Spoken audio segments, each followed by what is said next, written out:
Hi, I'm Heather, And I'm Amelia. and this is Makeup with Our Memories. What are we going to talk about today?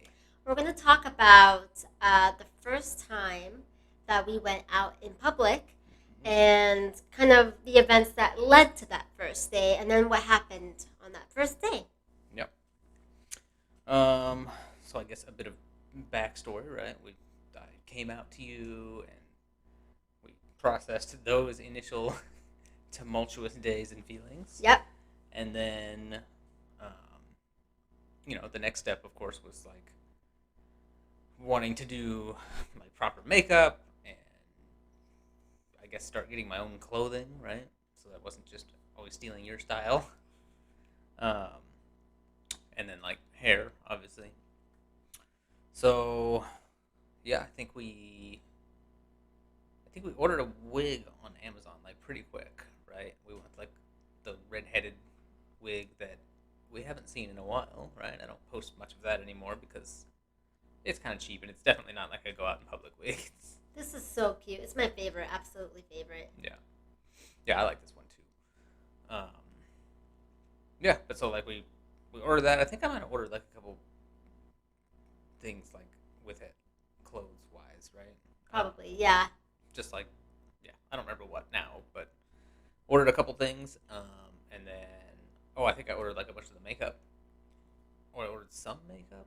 And I did don't know. some tutorials. We did a tutorial together. Yes, that's right. Yeah, That was fun. I think at first we still used your makeup, Yeah. but then by the time like we were going out, I had bought my own stuff. Yeah. Yeah, but so then before that, we also needed to like get me some clothes, right? And Right. it was kind of hard to shop on Amazon without really knowing like what would fit because I had no idea yet. Right. Um, So we would go out to the mall with you and Man Mode, mhm, and we're reasonably the same size, so could get like a pretty good estimate of what would fit you pretty well mhm, by having me try it on. And it was still very COVID time, so everybody in masks and fitting rooms were not really available to us. yep. So we would go to the clothing racks, and if I saw something that might look cute on you in terms of like colors, I thought would really go well with you, and then trying to find the right size, then Mhm. I would try it on myself on top of my clothes, and we would look at the mirrors that are close by the clothing racks. Whatever we could do, or took pictures of it. Yeah, Yep. and then we'd buy things that way. Mhm. Uh, yeah, I was gonna say we also did like we had to like get measurements for things like that was like I ordered breast forms and things like that off Amazon, right? So, but then we needed to do like bra sizing and right. things like that. So I had to get your help Yeah, it would be. measuring me. Yeah, and it was still very much in the early days for me. So definitely going up and down in the emotions of like being okay with this, and then having a really hard time with this, and what does this all mean, and what is this going to be for our future in terms of our marriage, and all that, all on and on and on and on and on and on. Overthinking, overanalyzing, because I can do that. And so there's a day where I decided, or we decided that it was time for me to measure you, and I feel like for me, to be honest, it wasn't super easy for me to be like, okay, I am now trying to mentally process that I am getting my husband's measurements so that I can help him into transforming himself into a woman. So trying to wrap my brain around that was really tough, and the way that I had my brain process it was just kind of like naturally take the emotions out of it, and so I just kind of I felt in the moment, and expressed afterward, um, just kind of taking just I felt like I needed to be just professional, just take the measurements and get it done. Um, Sounds harsh, um, not something I'm really proud of, but it's the honest truth. um, measured you in turn. That sounds like Not something like else. that. Not like. Let's take a pause. We're talking bra measurements and hips and And this, you know, how measuring you from like your neck to your waist and your waist to your ankle, and as you said, your hips and the waist and the bust and anything like that. mhm.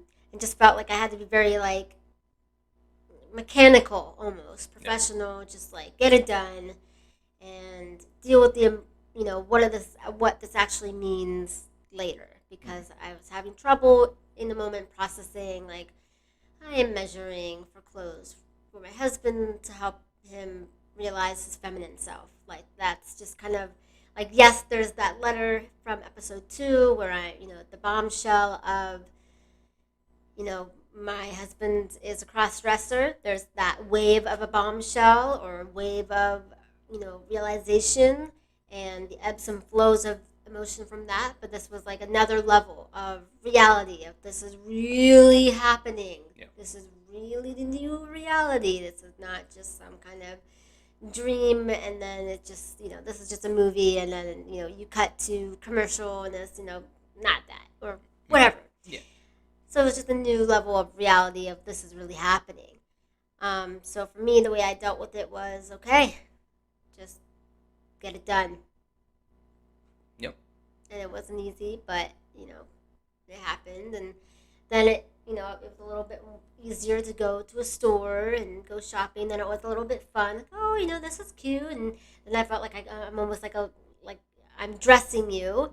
I'm Mhm. helping to dress you, and I feel like I'm contributing because I'm giving you pointers of what colors would look good and what colors maybe to steer clear from, or you don't necessarily want horizontal prints because they're not flattering to the figure, but vertical stripes are better, or da da da da da da. Um, so that was a little bit more fun, and I felt like I could participate in a way that I we're having some fun, and Mhm. um, in the moment maybe I didn't really feel like it was like spouse time, but maybe like, oh, we're girlfriends, we're going shopping together, and that's like very culturally acceptable, Yeah. like as you're growing up in your teens. And so I've done that before, so I think maybe my brain kind of went into that mode, which helped me um, to both like process it and also have fun with it. Right. So For that, yeah. yeah, compartmentalize it a little bit, I guess. Yeah. Right, that's a good word for it, Mhm. compartmentalize. Mhm. Mm-hmm. So yeah, that's where that was kind of like the first stages of in preparation for going out in public. Mhm. Yeah. Let's talk about real quick. So like we got the clothes right, and I ordered the wig and then the breast forms and all that stuff, and then there was like that first time where I actually like got fully done up and dressed and all of that stuff Home, in yeah, front of you, right? yeah. And I remember being like, kind of a feeling of like, kind of getting the wind knocked out of me. Yep. It's like, whoa! Again, another wave of a new level of, or a new level of reality. Like this is really happening. Whoa, this is new, this is unusual for marriages, this is unprecedented for us, this is like just whoa. Yep. Kind of like my brain is just like, does not compute. Mhm. Yeah. Maybe even a slight case of the amygdala part of the brain, where it's like the natural part of it is like fight, flight, or freeze, or faint mode, or just kind of like, what do I do? What do I do? What's happening? What's happening? Oh my god! Oh my god! Oh my god! Oh my god! Like a little bit of panic, a little bit like whoa. Mhm. Um, It wasn't theory anymore. it wasn't theory anymore. Yeah, No. it wasn't theory. It was reality. It's like whoa, this. This is this, and now it's this. But But in the first days, like the first time I saw you, like walking in the hallway, connecting our we have right now we live in a place where we have two bathrooms, like a guest bathroom and then like our main bathroom. So walking back and forth, just kind of like seeing you, like whoa, seeing you in a dress, and yet you're walking in the same gait as what I've always noticed you, and also the realization of like, huh, you do walk like a man. And there is a difference between walking like a man and walking like a woman. And just kind of seeing like the I don't know if this is right, but like the dissonance of like, or the disconnect of that Yeah. was interesting to observe. Yes. And like, and seeing you put on makeup for the first time, or seeing you put on a dress, or one of my shirts, and be like, what is my life right now? To be honest, and again, my intention is not to hurt you, and it never was to hurt you. Yeah. But it's also, again, if the intention of this podcast or this show is to kind of help the cross dressers out there, or the transgender folk out there, with how it might be for the girlfriend or the wife, the spouse, what have you, of like the whoa, what is this? Yeah, can't sugarcoat it, right? You can't. It was what it was. It was not easy. It was a little scary, a little disarming. Yeah, I mean, I can't imagine like what that would be like if the roles were reversed. Right? Yeah, like if I was like, I'm gonna go buzz my hair now, or I'm gonna go put on a wig, or it's like super short. I take tape around my chest, or I. Yeah, like it would take some getting used to. Right? Yeah. It wouldn't just be like, oh, hey, now this is cool. Like. Yeah. So yeah, like again, I haven't lived it, so I can't really say I understand it, but I can understand how it would be difficult and shocking and all of that stuff. Yeah, and that doesn't hurt me. It's good to be honest about that kind of stuff, like with yourself and with your person, because like if you just let me believe like everything's fine, like then I would probably just like run amok, honestly, and then pink fog. I would just pink fog it up, and there'd be nobody to like keep me in check, and the next thing you know, you'd be like miserable and just feeling alone with the news and alone with reality, and right. and feeling like I had lost my person to some extent. Right. So, and also, I mean, you kind of helped me really like develop, I would say, because like you said, like the first time I put on a dress, or the first time I put on makeup, like I was caking that stuff on, number one. Yes, I did say, like, I have learned over the years that, and this is not for every woman, but oftentimes what's recommended is less is more. You enhance what you have, but you don't let it detract from what you have. So if you have like beautiful green eyes, you don't want to really cake up eyeshadow with like maroon, because then all you see is like maroon eyeshadow, and then it's just like very distracting, instead of enhancing like the color tones that you have. So like, for instance, your eyeshadow is very, very gentle. It's like a light pink. It's like just a richer skin tone, but it does kind of pop out the green in your eyes, as opposed to maybe like, again, like a dark gray or a dark brown or maroon or what have you. You kind of want you learn.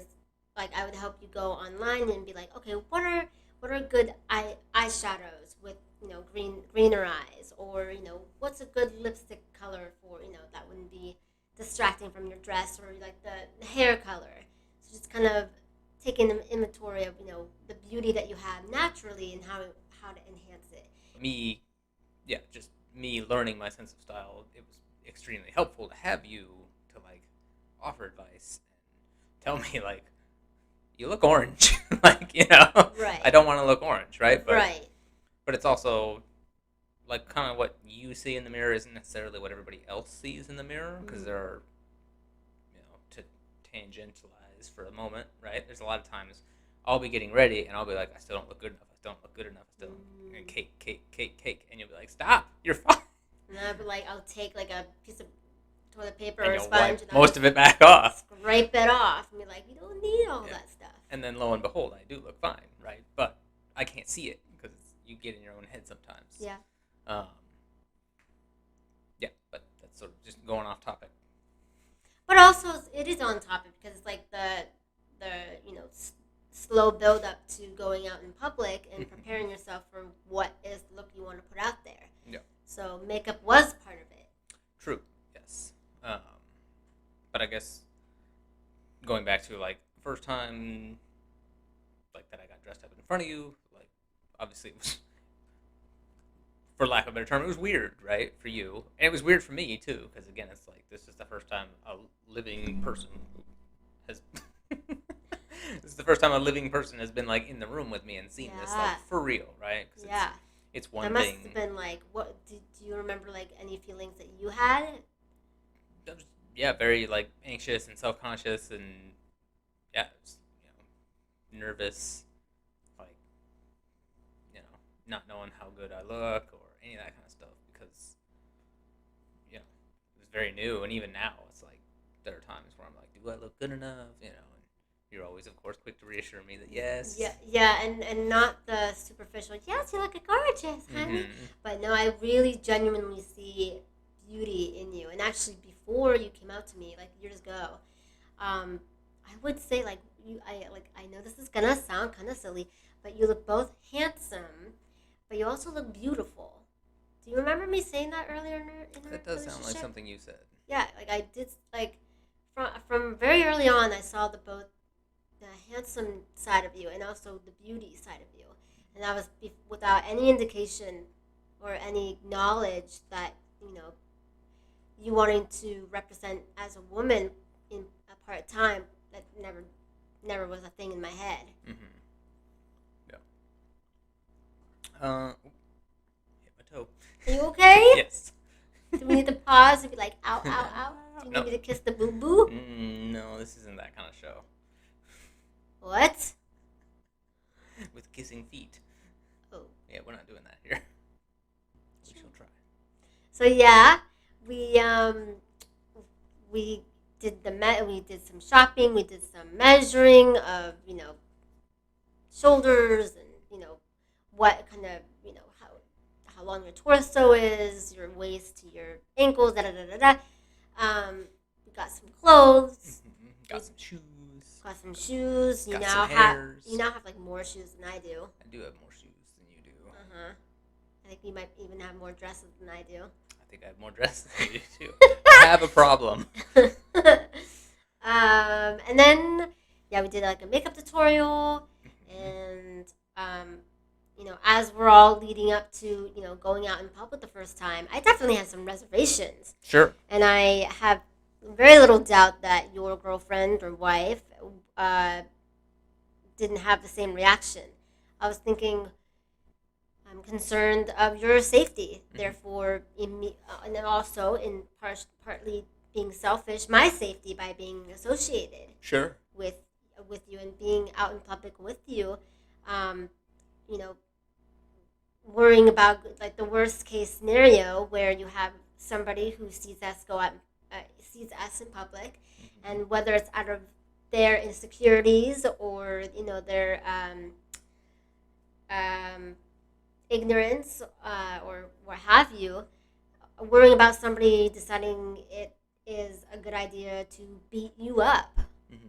in all sincerity and all seriousness, and the terror, that legitimate terror Yeah. that came over me of just paralyzing, just concerned of your safety, my safety, our safety, and not wanting the person who means everything in my life to risk themselves to the point where they could be hurt. Yeah.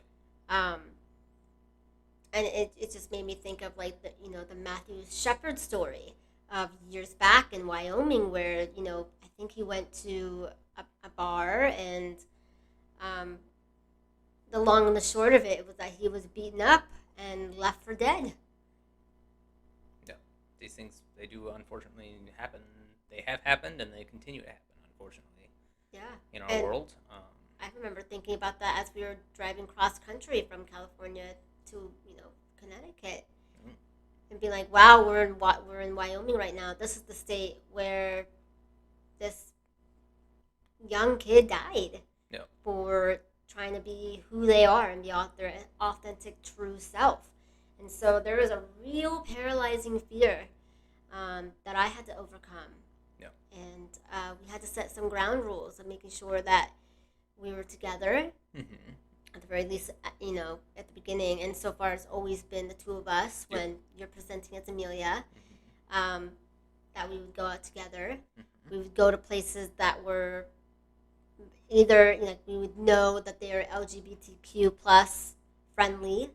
Or at the very least that they were woman friendly, right? Yeah, like a We mall right. We weren't going somewhere that a woman wouldn't go alone. alone. Yeah, which unfortunately there's plenty of those places that still exist too. But Yeah, yeah, but yeah. So we had to keep that in mind. right. So we go out during the day and we go to the mall or we go to restaurants. We go to like places where there's going to be lots of people, which might sound counterintuitive because you think like lots of people means there's going to be people looking at you and they're going to notice you. But on the other hand, the more people around, the less people will notice you because there's just so many people around. That Right. people tend to just zone out. Right. Right. Just blend in with the crowds. Right. And so for the first time, Mm-hmm. we decided to. We were reading a book out loud to each other. That's right. Do you remember the title? Yes, that was Living with Crossdressing, Defining a New Normal by Savannah Hawke. Mm-hmm.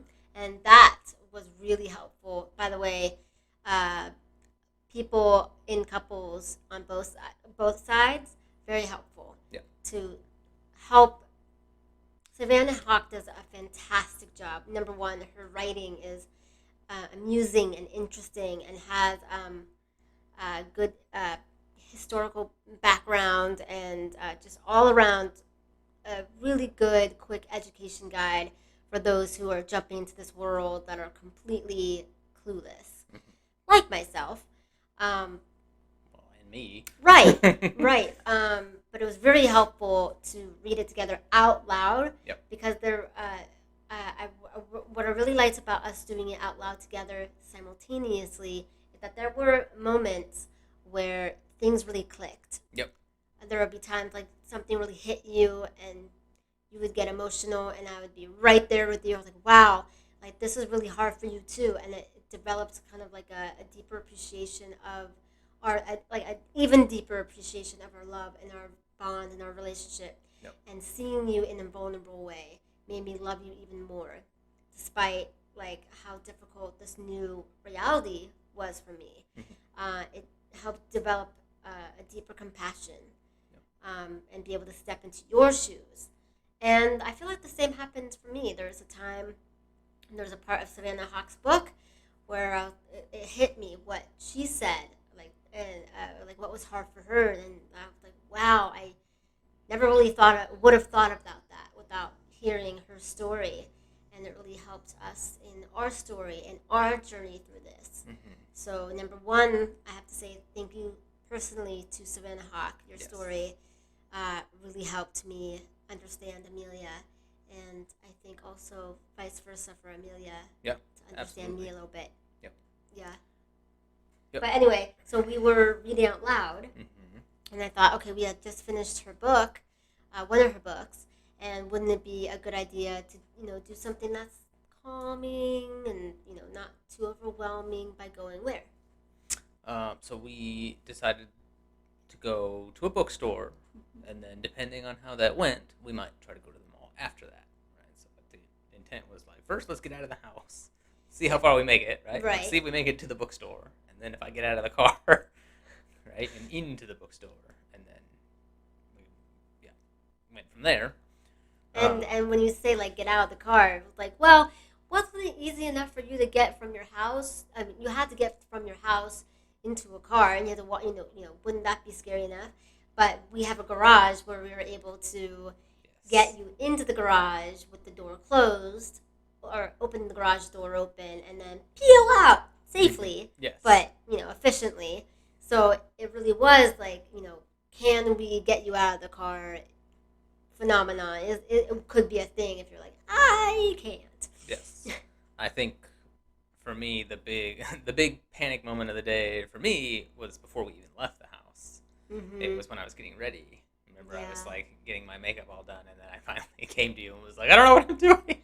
And that was honestly another level of, I felt like you were so endearing, and your vulnerability, it provided um, an extra opportunity to just develop even more compassion and love for you, because again, to see you in such a vulnerable state, and just made me want to just care for you and love you and help you. And I think that was a bonding experience that I couldn't have predicted. Yeah. So yeah, to be able to kind of help, be like, yes, you look beautiful, and I'll help touch things up, or maybe take off a little bit of makeup if it's Yep. a little bit much, or It was a little bit much, not much though. but that's okay. I'm was and am still learning, Mm-hmm. right? And But so, you're doing a really good job now. thank you. Yeah. Most of the time, I can do it unsupervised now. Most of the time. Like 99.999. Well, I think I did all of this unsupervised today. Mm-hmm. Yeah, you did a beautiful job. Thank you. And I'm not just saying that because I have a camera in my face. Not. But yeah, so once I had my little mini panic moment of not knowing if I looked good enough or all that stuff, right? We finished getting ready and we made our super stealthy escape from the house through the garage. Um, and we went to the bookstore, right? And I remember. What? Did you suddenly remember something? I'm just curious what you're going to say. 'Cause I Oh. know, like, my first thoughts getting out of the car, but yeah, please go on. I'll share after you. I think it wasn't as scary as I thought it was going to be for me. Yeah, like I don't remember hesitating too much getting out of the car. I was just like, all right, let's do this. Just got out of the car and in we went, right? I think having masks helped probably, because that was still like masks are required everywhere days. Yeah, it was probably like a fortunate kind of made things a little, the transition for the first time going out in public a little bit easier. Mhm. Yeah. Yeah. So we got lucky on that end. So I remember we got into the bookstore, but we had to walk through the double doors with the wind thing, like the air conditioning. I guess I don't know if that's to keep the air temperature right or if it's to keep the bugs out. I don't know what it was, right? But I remember the air blasting and flying my hair everywhere. So then we had to like stop and fix my hair because it was all in my face. But that also gave us like a minute to like pause and be like, all right, well, we've taken the first step. Yeah. So let's take a quick breather, and then we'll go the rest of the way, like into the store and actually shop, right? Be among the people because we were still like away from the people at that point. Yeah. What did you have to say? So when we first got out of the car, I was a little bit nervous, but also thinking about, okay, how's Amelia doing? And then also I switched into my, like, well, how am I doing? How am I doing? How am I? To be honest, again. And so we're, walking through the doors, as you're saying, and the air is rushing through, and I don't have that, concern about the hair, getting in my way as much as you do with your wig. But I remember, like, out of habit, we always walk hand in hand. And it's habitual and it's comforting and it's always been us from like day one. And I just love it so dearly, that kind of, reliable connection. And I actually, if I go back, there's a part in Savannah Hawk's story where she says she didn't get that with, I think it was her wife. Her wife at the time was out in public with Savannah and didn't want to hold her hand, and how that was crushing to Savannah. And so that, in reading that story in days or weeks prior to us going out for the first time, I was like, I didn't want to do that to Amelia. I wanted her to know that I was supporting her and I wasn't changing just because she was coming with me in female form. So on one level, I was immediately holding her hand, out of instinct, out of habit, out of just comfort level. And then I realized, and also in the back of my head, thinking like, well, I'm not gonna do what Savannah's wife at the time did. I'm gonna hold your hand. But then also realizing, after I had already gone through the doors through the bookstore, and I had already taken your hand, I had the thought of, you know, I could have not held your hand, and then that would have allowed me to have deniability in terms of like, we're just girlfriends. She's just my friend. Almost like, you could go with your ladies, cis women, you can go with your gay best friend, but you're not together. Having that kind of honest self deny, I could deny Mm-hmm. that we were husband and wife, or that we were wife and wife, really, and to have that absence of intimate connection Mm-hmm. revealed in that way. But I was grateful that I had already taken your hand and not allowed myself the freedom to have that deniability. Because number one, I think it would have been for me a scapegoat to be like, I'm setting the precedence of we're keeping this separate when we're in female mode. But also, I'm glad I didn't do it because I wanted to be supportive of you and to let you know that I'm there with you. This is a very vulnerable, scary, um, nerve wracking experience potentially for you, and I wanted to have a silent representation that I'm right there with you, honey, without like coddling you, like it's okay, and then make a big fuss, Mm-hmm. and then be more distracting, and then maybe make you feel more uncomfortable because I'm making a big fuss. Mm-hmm. So it's just kind of like a silent, I'm there for you, I'm Mm-hmm. with you, we are in this together. Yep. But yeah, there's a lot of emotions just walking through the doors of the Mm-hmm. bookstore, and I too am glad that we had to get to the early bookshelves where you had to fix your hair because it did kind of, Go wild on me. well, not I'm not even concerned about that, but more along the lines of like getting a breather to be Mm-hmm. like, what, we are doing this, just like giving our brains a second to kind of process before we just barge right through, but kind of soak in the magnitude of what we're doing, and also um, check our emotions, so and understand that it's not as wild or as insane or as weird or as monumental a thing as maybe we could have made it out to be. Seeing more of the molehill instead of the mountain, so Yeah. to speak. Yeah. And then I think from there, like we took our moment. We fixed ourselves back up. We were ready to go, and we walked the rest of the way into the store. And I think we walked around for a little while. I don't know how long. Like, browsed some books, and I think we each picked one. Mm-hmm. Um, and there was like not very many people in there, so I think it was a good kind of like ease into being in public. But Yeah. it's a bookstore, so it's not like a dangerous back alley where there's not anybody around. It was just it was the middle of the day. I think it was like 11 o'clock in the morning or whatever it was. Mm-hmm. And yeah, so I definitely was like scanning for like who's looking at me and all that Me kind as of stuff. well. Yeah. Um, Surreptitiously, like, yeah, who's I'm looking? looking at books, but I'm looking. Who's Mhm. clocking you, or is anybody going to say anything? Should like, do I need to like get ready to get like, jump in and like body slam somebody on their behalf, even though Mhm. I'm 4 foot 8.5 inches tall? I Mhm. have this mentality. I'm just gonna, you know, Go for the knees. charge. Mhm.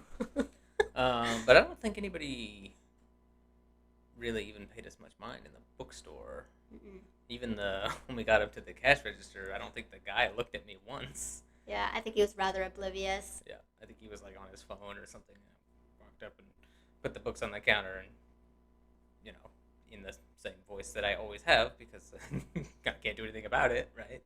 So yeah, said I want to buy these, right? And I don't think he even looked up. I think he just rung them up and it's this much money, and yeah, I But don't. I was gonna say I don't think he made eye contact with me once, and if somebody I asked think he him, did once toward the end of the transaction. oh, But I was so proud of you because I was like, man, you are brave, really, really brave.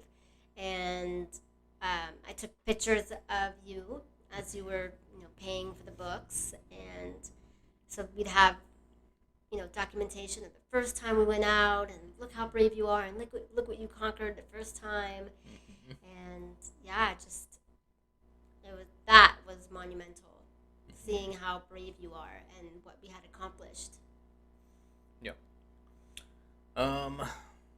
Yeah, and then once we were done there, then we decided, all right, we're feeling good, and Real good. the angry mobs have not come out with the pitchforks yet, so let's go try them all, I guess, Yeah. because it was right down the road.